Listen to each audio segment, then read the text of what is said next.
ఖైరతాబాద్ మహాగణపతి విగ్రహ తయారీ పనులు శరవేగంగా సాగుతున్నాయి. ఈ ఏడాది 70 అడుగుల ఎత్తులో పర్యావరణ హితమైన శ్రీ సప్తముఖ మహాశక్తి గణపతిగా ఖైరతాబాద్ గణేశుడు రూపుదిద్దుకుంటున్నాడు. వినాయక చవితికి ఒకరోజు ముందుగానే భక్తులకు దర్శనమిచ్చేలా నిర్విరామంగా విగ్రహ తయారీ పనులు చేపడుతున్నట్లు ఉత్సవ నిర్వాహకులు చెబుతున్నారు.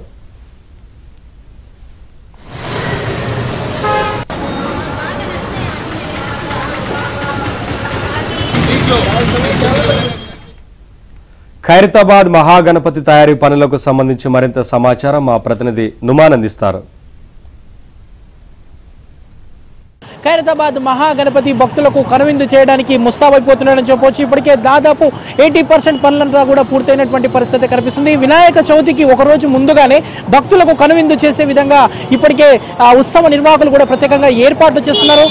పనులు కూడా డే అండ్ నైట్ ముందుకు సాగుతున్నాయని చెప్పొచ్చు. ప్రస్తుతం మనం ఖైరతాబాద్ మహాగణపతి దగ్గర ఉన్నాము. ఒకసారి మనము చూడొచ్చు, ఏదైతే ఖైరతాబాద్ గణేశుడి విగ్రహ తయారీ పనులు అయితే వందలాది మంది కళాకారులు పూర్తిగా 24 గంటలు డే అండ్ నైట్ వర్క్స్ చేస్తున్నటువంటి పరిస్థితి. సో ఈసారి గణేశుడి విగ్రహ తయారీకి దాదాపు ₹1 ఖర్చుకు పైగానే అవుతుంది. సో ఖైరతాబాద్ గణేశుడికి ఇరువైపులా కూడా మనం చూస్తున్నాము శివపార్వతులు శ్రీనివాస కళ్యాణ మండపం, దాంతోపాటు ప్రత్యేక ఆకర్షణగా అయోధ్య బాలరాముడి విగ్రహం కూడా ఉన్నాయి. సో 1954లో సింగరి శంకరయ్య ఏదైతే ఒక్క అడుగుతో గణేశుని విగ్రహాన్ని ప్రతిష్ఠించి సామూహిక పూజలు చేశారు. సో అలా 2014 వరకు ప్రతి ఏటా ఒక్కో అడుగు పెంచుతూ వచ్చి విగ్రహాన్ని తయారు చేశారు.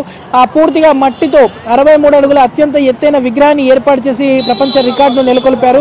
సో గత సంవత్సరం కంటే కూడా 7 అడుగుల ఎత్తులో ఈసారి 70 అడుగుల ఎత్తులో ఖైరతాబాద్ మహాగణపతిని సిద్ధం చేసి పెడుతున్నారు. ప్రస్తుతం మనతో పాటు మాట్లాడడానికి ఖైరతాబాద్ గణేష్ ఉత్సవ సమితి నిర్వాహకులు రాజ్ కుమార్ ముదిరాజ్ గారు ఉన్నారు. రాజ్ కుమార్ గారితో మాట్లాడదాము.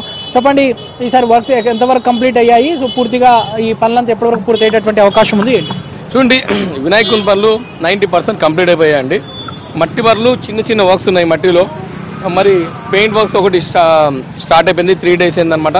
ఇప్పుడు పాములకు వినాయకుని బాడీ మొత్తం వైట్ కలర్ కోటింగ్ అయిపోయిందనమాట.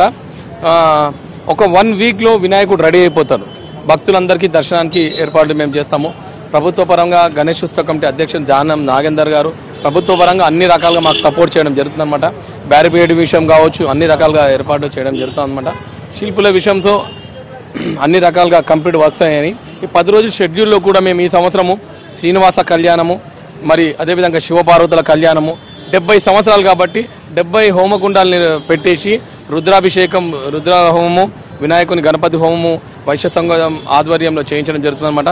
అదేవిధంగా కాశీ సంబంధించిన రుద్రాక్షలు తీసుకొచ్చి ఇక్కడ భగవంతుని మెడలేసి దాని తర్వాత పంచడం జరుగుతుందన్నమాట.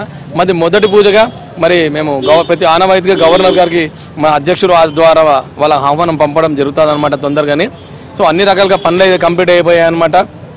ప్రభుత్వ పరంగా 2 పోలీస్ కమిషనర్ గారు కూడా మీటింగ్ తీసుకున్నారు. మాకు వర్క్స్ అనేది అన్ని కంప్లీట్ అయ్యాయి. మరొక 1 weekలో భక్తులు దర్శించుకునే విధంగా అన్ని రకాలుగా మేము ఏర్పాటు చేయడం జరుగుతుంది. ప్రధానంగా ఈ విగ్రహ తయారీలో ఏమేమి వాడారు? ముఖ్యంగా ఈ మట్టి ఎక్కడి నుంచి తీసుకొచ్చారు? కలరింగ్ పూర్తి, ఎందుకంటే పర్యావరణ హితమైనటువంటి గణపతి కాబట్టి. సో ఈ తయారీలో ఎలాంటి జాగ్రత్తలు తీసుకున్నారు? పౌడర్ రూపంలో ఉంటుంది. ఎప్పుడైతే వాటర్ మిక్స్ చేయగానే అది బంకమట్టి మాదిరి మారుతుంది. దాంట్లో వరి గడ్డి, వరి పొట్టు, జూట్ బ్యాగ్, రా మెటీరియల్, ఉస్క బట్ట, వైట్ క్లాత్ బట్ట, ఇవన్నీ వినాయకుని రెడీ చేయడం వారిందనమాట.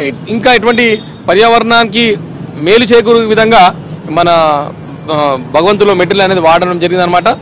న్యాచురల్గా ఈకో ఫ్రెండ్లీ వినాయకుడు అనొచ్చు అనమాట. మన వినాయకుడిని ఏదైతే ఇంకా మనం హుస్సేన్ సాగర్ లేచినా కానీ తొందరగా ఇదే విధంగా కరిగే విధంగా మేము ఏర్పాటు చేశామన్నమాట. ఖచ్చితంగా ఈ సంవత్సరం వినాయకుడు మొత్తం మునిగే విధంగా మేము కూడా ఏర్పాటు చేస్తాము. ఎంతమంది భక్తులు వచ్చేటటువంటి అవకాశం ఉంది? మీరు చూసినట్టయితే ఈ సంవత్సరం గణేష్ చవితి ఆర్గనైజ్ కాగానే నెక్స్ట్ ఇయర్ ఏమంటారు అనేది లాస్ట్ టైం చాలా బాగా జరిగిందండి. ఈ సంవత్సరం కూడా వినాయకుని ఎంత మంచిగా ఆర్గనైజ్ చేస్తామంటే ప్రజలందరూ 70 సంవత్సరాలు కాబట్టి ఇంకా మంచిగా ఘనంగా ఆర్గనైజ్ చేసే విధంగా మేము ఏర్పాట్లు చేస్తాము. మొత్తానికి అయితే వచ్చేటటువంటి భక్తులకు కూడా ఎక్కడ ఇబ్బంది లేకుండా, ఎందుకంటే లక్షలాది మంది భక్త జన సంతోషంతో ప్రతిసారి వినాయక నవరాత్రులు అంతా కూడా ఖైరతాబాద్ అంతా కూడా గణేశుని నామస్మరణతో మారుమోగుతుంది. అలాంటి ఖైరతాబాద్ గణేశుడు దేశంలోనే ఎంతో విశిష్టత ఉన్నటువంటి ఖైరతాబాద్ గణేశుడు విగ్రహ తయారీ పనులు దాదాపు పూర్తయ్యాయి.